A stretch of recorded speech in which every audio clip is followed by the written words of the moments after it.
Hey, what's up, everybody? Jed Johnson here from dieselcrew.com. Of course, you know they call me. Hey, this video is an excerpt from one of the Grip Show episodes that Zach Mullins recently did. I was featured on a panel, and what he did was he interviewed each of us separately for 20 minutes to 40 minutes, something like that. And this entire episode was focused on the Inch Dumbbell. And I recommend you check it out. I know a lot of people are interested in the Inch Dumbbell. And right now, for this weekend, I've got a sale going on for all of my Inch Dumbbell products. But beyond that, I want you to go to the description box and check out that episode of the Grip Show. It was really cool. It was really awesome being able to hear about each lifter's experiences with the Inch Dumbbell, training to lift it, how they found out about it, and personal highlights from each one of their careers. So without further ado, I'm going to turn it over to that segment. And again, go check out the Grip Show. Make sure you subscribe to that podcast. It is totally awesome. If you're interested in grip sport whatsoever, you got to follow this. Zach's doing a fantastic job. Thanks, everybody. Give it one of these. Be sure to subscribe. Leave any comments or questions you might have down below. And all the best in your training. Take care. So, hey, we're talking about the Thomas Inch Dumbbell. And for this episode, like I said, we're just paying a little bit of tribute to the Inch Dumbbell. We can talk about other bells and other things like that. But I was just curious about first time you heard of one, or the first time you heard about the Inch itself. Well, it was really early on, event at some point in early like 2003 or something like that, maybe 2004. I picked up the two main books by John Brookfield, the Grip Master's Manual and Mastery of Hand Strength. Mm-hmm. And I'm sure in one of those he was talking about it, and along the lines, I know that Rick Walker was posting about it on drsquat.com. So it was a long time ago, but something like that was probably the origin of me figuring out what an Inch Dumbbell was. Okay. And I know that like you had you were already lifting weights, you know what I mean? It wasn't like grip or anything was the first thing you did. You're doing strongman stuff as well. Is that what kind of intrigued you for that challenge? Was that you were already involved in strength, sports and stuff like that? I think I understood that it was a well-known and renowned challenge from the Brookfield books, but I think it was Rick Walker's writings and how he was training so hard to lift it and how nobody could lift this thing that really got me interested in it. Okay. And so then it was really, it was a lucky thing that he was posting on that forum. It was a lucky thing that he was in Pennsylvania and ran a contest real early on in this period of time when I found out about grip. Okay. And then, so this is you first, just hearing about it, you're seeing these writings. Yeah. When, how long after that do you actually get hands on it and kind of get to September of 2003, when he had Battle for Grip Supremacy? We went to that contest, and he had put up like a bounty, like if anybody cleans it, they can take it home with them. And this dude named John Menino, I know I watched him like walk from his car, say, "Where's that Inch Dumbbell?" and walk over, and he lifted it. Now, people told me that he almost cleaned it. I don't know if that's true or not. I know when I looked, it was kind of a flash. I didn't know what was going on, and we were just kind of talking, and like the Inch came up and I saw him come down. So I don't know if he was trying to do like a deep squat clean with it, or if he kind of high pulled it and tried to get under. I don't know, but I'm sure I went over there and tried it, but it didn't go anywhere. Nowhere. That's similar to my first time touching one. That's what I've been telling people. When they ask me, I don't have that story where I like casually walk over and just pick it up and whatever. It was glued to the ground and took me some time. So that would have been about, a little over 20 years ago. Yeah. And when did you, I guess, before I even go to that, I'll say, what did you do to kind of train for one before you had one? So one of the first implements we got was a Rolling Thunder, because that was marketed as being the best tool for training. And probably at the time it was, because there were like no tools for training the inch. But it was the original style of Rolling Thunder, which was barely rolled. And even the ones they make today really don't roll that well. And the pull height is so short. I realized really, really quickly that there were better ways to train it. Mm-hmm. So what I did is I went to the hardware store and I got a length of PVC pipe, and I think it's 1.5 inch if anybody wants to build this, because the outside diameter of the pipe is 1.9. So I think it's 1.5 that you buy. And what I did is I got a roll or two of duct tape, and I found the actual center, and I put the center of the duct tape around, and I would wrap it around like 5 times. Then I would go up the other side, wrap it 5 times, and to the other side 5 times. So I kept it perfect. Because Rick was saying, yeah, I tried that, and the duct tape's all squishy, it's not going to work. I was like, well, if you squeeze a roll of duct tape, it's pretty damn solid. So I think what he did is he kind of had a handle that he went all the way around, and it was all messy. And yeah, I can see that having air in it and being squishy and stuff like that. Mine was uniform, and I probably wrapped it slightly thicker than the Inch dumbbell. And when I was done, like, this took me, I did it while I was watching Raw. And I think it took me 2 shows to really get it perfect how I wanted it. And I ripped them off. They were all in a straight line, the edges of the tape. Like, it was really good quality, and I took my time with it. And I trained on that I trained on it from like September till April or March, because we went to the Arnold in 2004. We stopped at Rick's house the night before, and we had day of strength, because after the Arnold, Atomic Athletic was going to do night of strength, and there was going to be a gathering, and we were all going to do this big training session. So day of strength was like a 4-hour training session in Rick's garage, and I tried the Inch that day, and I actually got it off the ground a little bit.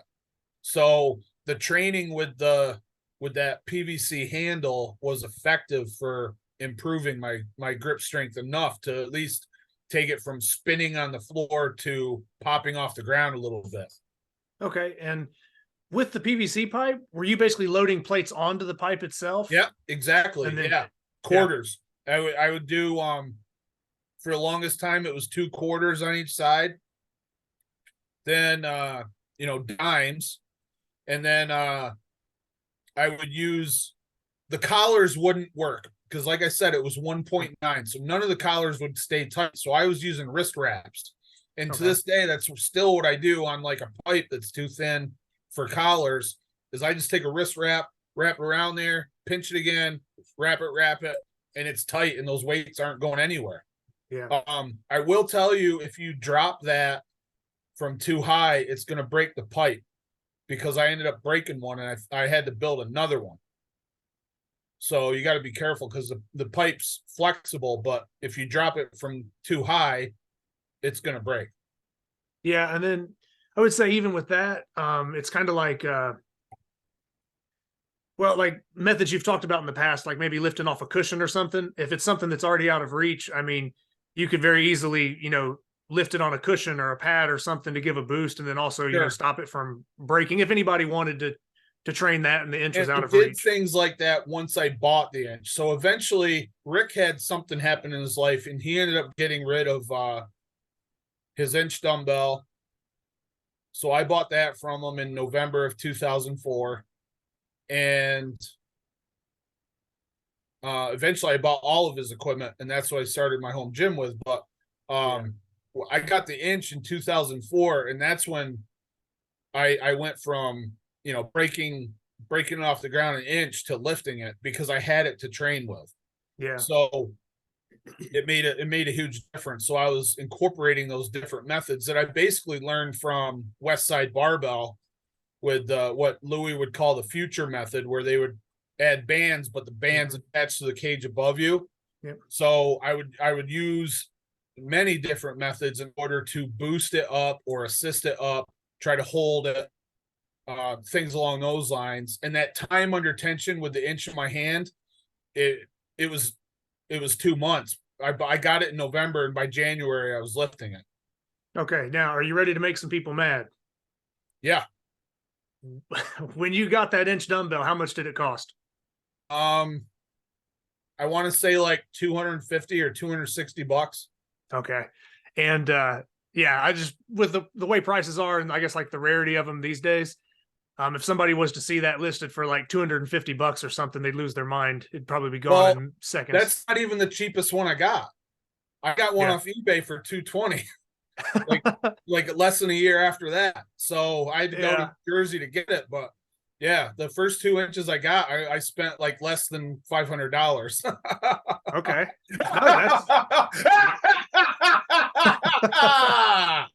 so with those, do you remember which brands those were? Was that like the Sorinex Bell? And Rick's is definitely a Sorinex. I can, because it says Sorinex on it. And then I'm assuming the second one was Iron Mind, because it wasn't marked. Now, I don't know, because the postman that I bought it from, he didn't really confirm, I recall, where that came from. There is a chance, I suppose, that it's an Adamski inch, Jason Adamski, but I think the timeline lines up better that it would be an Iron Mind. And well, just for, I guess for what it's worth on this, Ben has one of the Adamski inches or whatever, or Adamski, however people want to say it. And I've lifted 2 different ones of those. And then when I was up at Nationals and lifted yours, I would say it's probably Iron Mind. Okay. Just because it seems a little bit different from the other 2 that I've had hands on.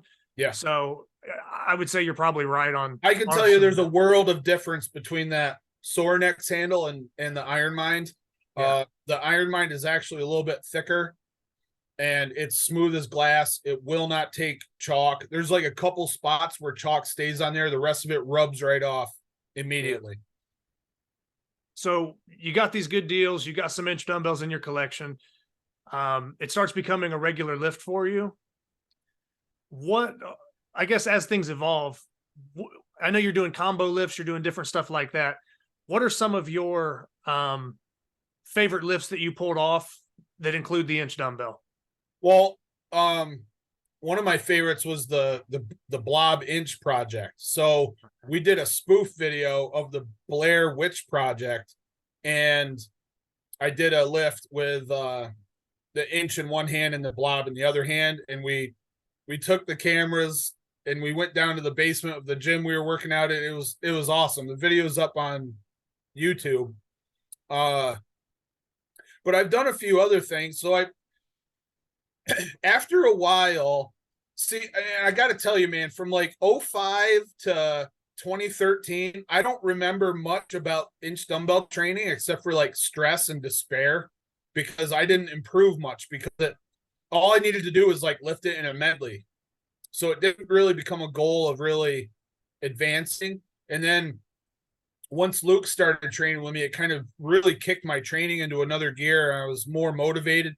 Maybe there were lists or something online that I was chasing or something. I'm not sure, but something around 2013 really kicked me into motion. And that's when I started doing, more blob feats, inch plus 245s.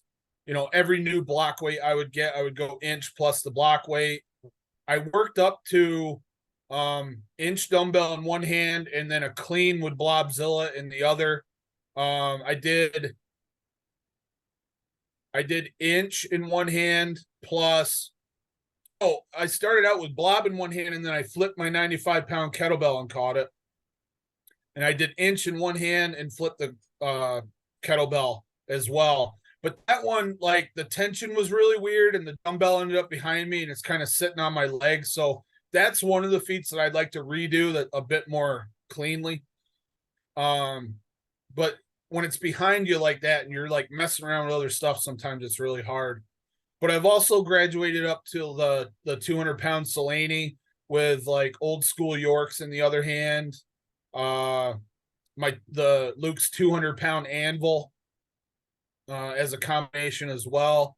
So there's been a few things that like really end up being very, very heavy. The 200 inch and the 200 anvil, that's pretty tough. Just tough on your body picking up that much weight because you have to time everything just right.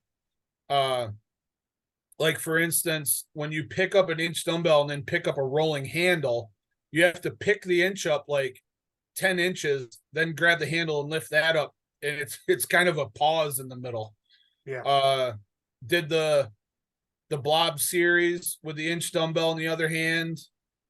And there was also something that Yuha Haru came up with back in like 2014 or 15 called Feat of the Year. And really, he might be the guy that kind of pushed me towards all the different combinations because he was doing a lot of combinations. The reason that he did them, he did the combinations in a certain way because he had like a thick bar hand and a pinch hand. Mm-hmm.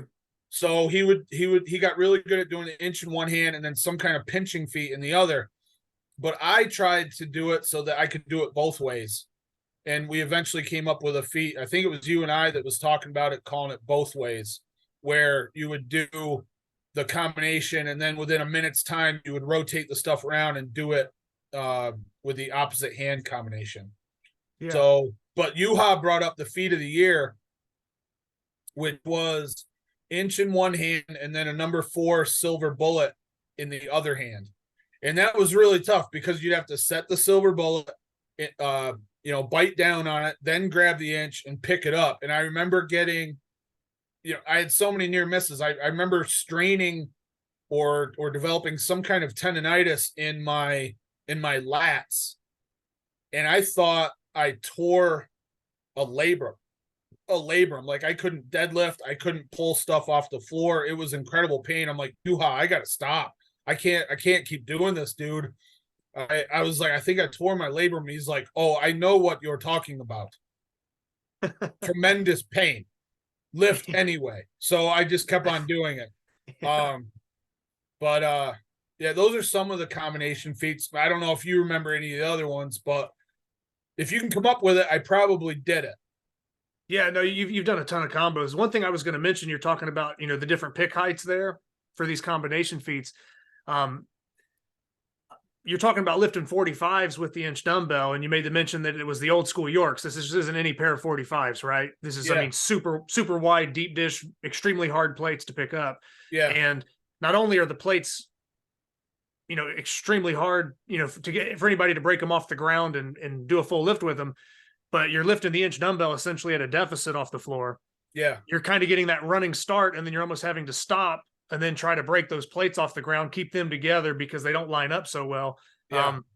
So I think that's worth mentioning when it comes to saying, inch dumbbell and 45s. It's like, it's a different type of 40, different type of 45. And I think that's just worth mentioning there. Yeah, I think so. I was doing the inch plus 45s for like a couple of years. And then I finally did the double old school Yorks in 2016. So inch plus the old school Yorks, it would have been after 2016 because that's where I reached a level of mastery where I could do the old school Yorks just about any time I wanted to.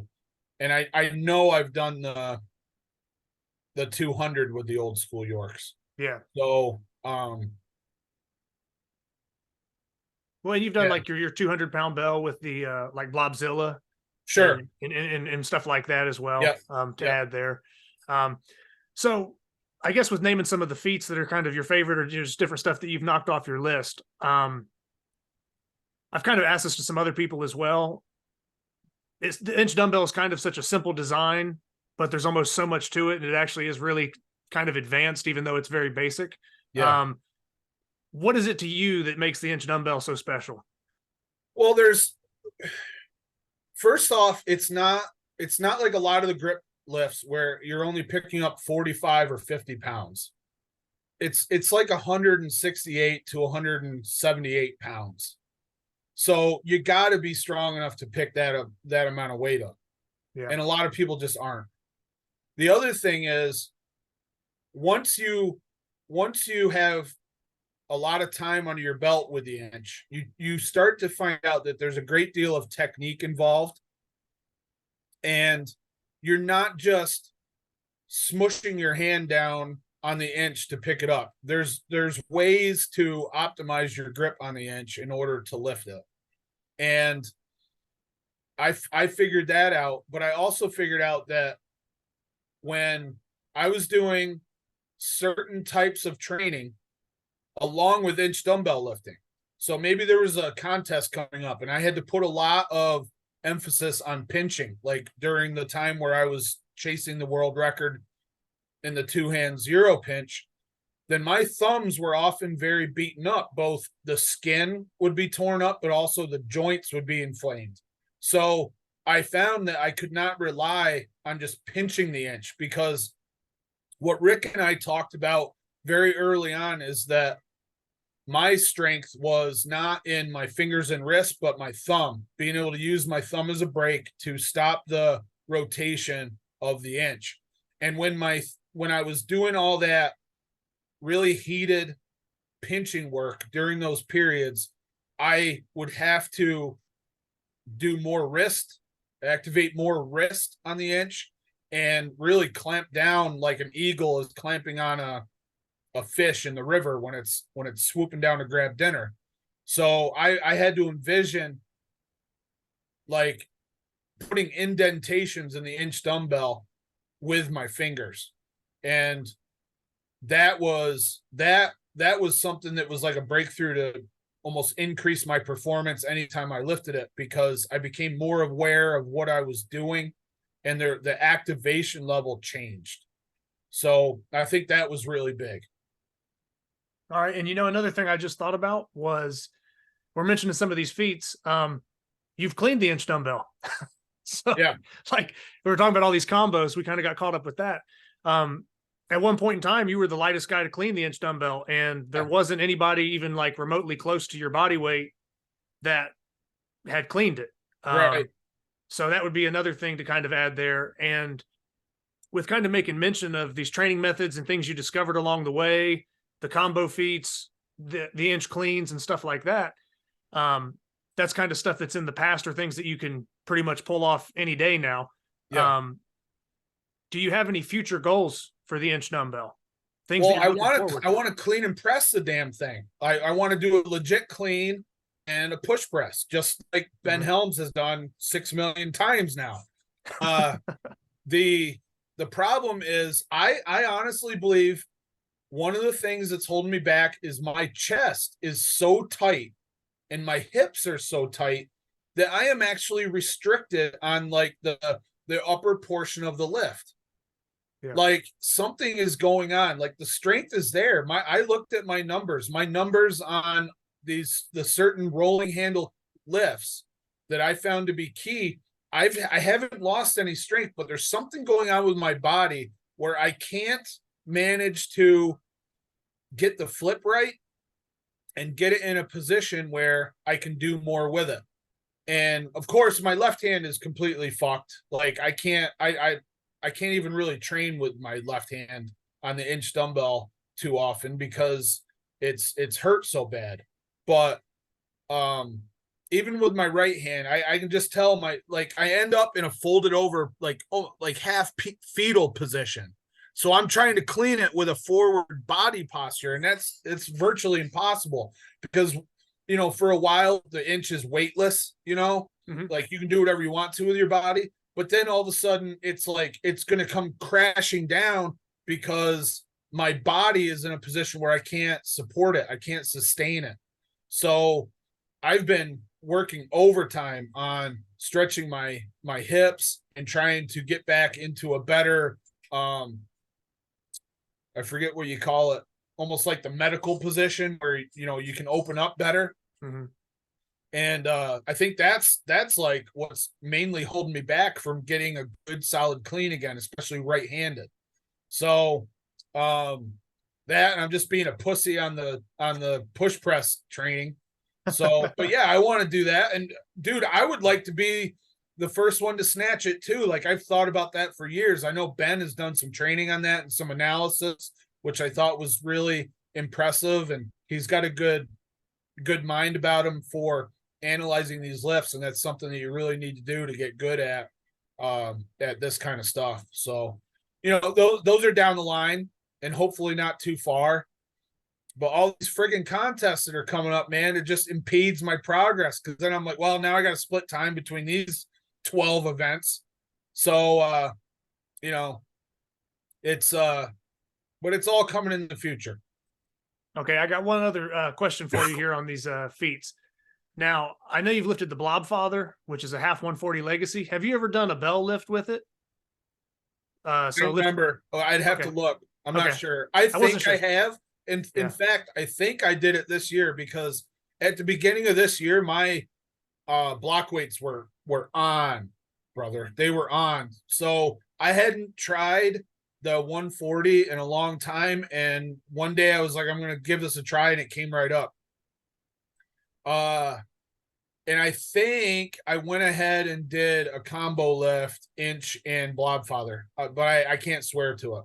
Okay. I wasn't sure. Yeah. If you hadn't done that one, I was going to mention it, but if I haven't, then after Napalm Nightmare World Championships, I'll give it a try. I'm sure I can do it as long as my left hand will cooperate for the Inch. I know I won't be able to pinch it left-handed. It would have to be Blobfather right-handed. Gotcha. I can lift the Inch left-handed. It's no problem, but the dynamic loading, I'm just hurting so many days afterwards. I can't train the clean right now. Gotcha. So I guess with most of that being said, do you have anything else to mention maybe on the Inch dumbbell? I guess the history of it, anything about your journey with training it, anything that we haven't touched on. Is there anything else you can kind of think of? Nothing along the lines of like the history and stuff like that I would say, but like people, I just want to put like a public service announcement out, like stop buying shot loadable hollow inch bells and thinking that's going to get you to the inch. It's not. It's not. I don't even think that baby inches work for working up to the inch unless you modify them. And like, don't buy offset handles. You don't need an offset handle.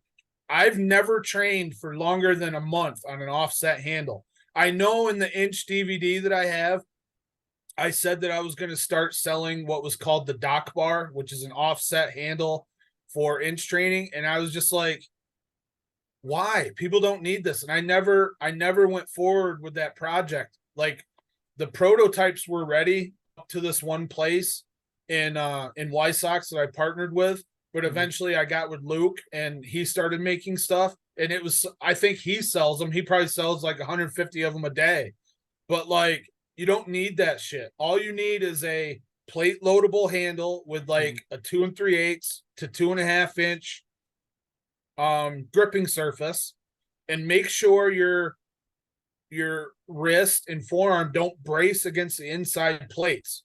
Like, that's what I see all the time is people putting up videos where they have like either a homemade implement or a nice quality loadable thick bar, but they're bracing the plates against their arm. And this isn't a bracing tangent. That's not what I'm saying. I'm talking about effective training. Yeah. So like, when there's contact between the plates and your arm, that is stopping the rotation. And there's already less rotation on the loadable handle as it is, because the plates, unless you wedge them in there or somehow, you know, use a device to tighten them up, they're going to roll a little bit. The plates are going to roll, you know, individual from the handle. So just make sure you're not bracing, grip in the center. And when I was doing it, I was only lifting this dumbbell to about knee height. And that was a 1. That was a rep for me if I were keeping a training book back then. Once you go past your knee, then you run the risk of it hitting your thighs, your legs, something like that, and then it screws it up again. So I just trained to lift it to my knee, and I was always progressing. And the most I ever got on that, if I remember correctly, was either 160 added or 165 added. That's the most I ever did on that. So, you know, I think people get shiny object syndrome and like, oh, I got to buy something else. And you don't need to buy anything else. Get an inch or get a shot loadable, plate loadable. Let me say that over again. I'm sorry. Get either an inch or a plate loadable thick handle dumbbell that is either 2 3/8 or 2.5 inches. That is all you need. Or sit there while you're watching TV and make one out of a PVC pipe, just like I did. That is all you need. Okay, yeah, and that stuff that is very affordable too. Very Absolutely. very easy, affordable homemade stuff for anybody that's I know obviously getting the bells is probably the best thing because that's the thing you're trying to lift. But if we're talking alternative things, yes, I'm glad that you're putting this info out there for all the listeners and just kind of people write me all the time because I sell inch dumbbells and they want to know. They write me, they ask me if I sell baby inches. I'm like, we don't sell baby inches. You can get them, but I don't think you need one. Go get a plate loadable, thick handled dumbbell, and you will be all fine. And dude, I've lost plenty of sales on inch dumbbells. I don't care because I would rather see them get something that's going to work to help them build the strength to lift the inch than have them buy the inch, not be able to lift it, and then quit because there's been too many people that have given up too early. And they, you know, some people are, I needed, from the moment I found out about it, I needed like 2 years of training. At the very least, from the time I touched it, I needed 1 year, about 1.5 years. So it takes time, but you know, you got to get one of those handles. Don't buy that other stuff. It's not going to work. And the reason the shot loadable doesn't work is because the shot sits in the bottom of those globes and it does not rotate. So it's just a linear lift and it's very deceiving. And I know that there's been people where they lift 170 on a shot loadable dumbbell and they go try the inch and it does not even come off the ground. Yeah. And if you were going to go the shot loadable route, you would have to either like offset it heavy on the thumb side with some like magnets or straps and like you really hang some weight heavy to create some kind of rotation because like you're saying, it's pretty much a dead work, weight pull. But you'd have to modify it. Yeah. I just, for $50 probably you can buy one of those handles. For $15 you can build one of those handles. So yeah, and then most of these shot loadable products from these companies are like buying the inch itself anyway. Sure. Yeah. I mean, they're $500 or something. You know, there's I mean, there might be some cheaper ones out there, but they get pretty pricey. Yeah. Just to have something that really doesn't benefit you as much in training as I guess one would think. Dude, I listen. I appreciate everyone's support. They want to buy stuff from me and all that stuff. That helps me out, all that jazz. But I would much rather see money be put towards stuff that actually works than something that's just going to disappoint them or lengthen the road in the long run. No, it totally makes sense. And with that, does that pretty much cover everything you have for the inch dumbbell today, Jed? Yeah, I think so, brother. I appreciate it. It was fun. Always fun talking to you. Talking about grip is very a passion of mine. So I appreciate the invite. Oh, like I said, I mean, with some of the combos you've done and everything else and just the time in the game, just wanted to have you on with the rest of the lineup and everybody just to give your 2 cents, you know, whether it be training or whatever. Yes, absolutely. And the last thing I'll say is I'll just remind everybody to subscribe, hit the thumbs up button, and share it with your friends. Okay. Yeah. Thank you for that, Jed. Absolutely.